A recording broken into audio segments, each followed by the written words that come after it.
वालेकुम students, this is me Mohammad Hasan और मैं आपको खुशामदीद कहता हूँ फ़िज़िक्स कॉन्सेप्ट्स के चैनल में। देखिए स्टूडेंट्स, आज का हमारा टॉपिक है टेम्परेचर स्केल्स, जो कि हमने टेम्परेचर एंड थर्मल एक्सपेंशन के चैप्टर से लिया गया है।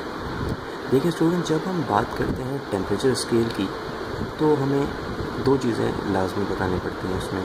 नंबर वन, किसी भी स्केल में दो फिक्स पॉइंट होते हैं, एक लोअर फिक्स पॉइंट होता है और एक अपर फिक्स पॉइंट होता है। लोअर फिक्स पॉइंट को हम फ्रीजिंग पॉइंट ऑफ वाटर से रिप्रेजेंट करते हैं और अपर फिक्स पॉइंट को हम बॉइलिंग पॉइंट से रिप्रेजेंट करते हैं। स्टूडेंट्स, हमारे पास तीन तरह के टेम्परेचर स्केल्स होते हैं जो कि कॉमन है।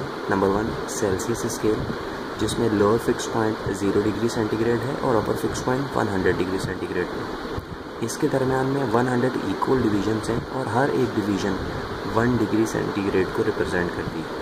अगर हम बात करें फ़ारेनहाइट स्केल तो उसमें lower fix point 32 degree Fahrenheit होता है और upper fix point 212 degree Fahrenheit होता है। इसके दरमियान में तकरीबन 180 डिवीजन्स होती हैं और हर एक डिवीज़न 1 डिग्री फ़ारेनहाइट को रिप्रेजेंट करती है। तीसरा जो कॉमन स्केल है वो केल्विन स्केल है। केल्विन में भी सेंटीग्रेड स्केल की तरह या सेल्सियस स्केल की तरह 100 इक्वल डिवीजन्स होती हैं, जो कि नीचे इसमें बताया गया है कि इसमें लोअर फिक्स पॉइंट 273.15 या 273 केल्विन आप कह सकते हैं इसको, और अपर फिक्स पॉइंट 373 केल्विन, जो कि बॉइलिंग पॉइंट ऑफ वाटर।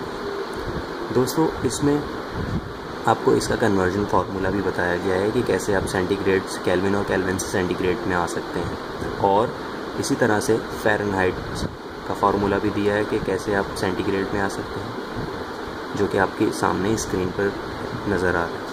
मैं उम्मीद करता हूँ कि आपके लिए ये वीडियो काफ़ी हेल्पफुल साबित होगी। Thank you.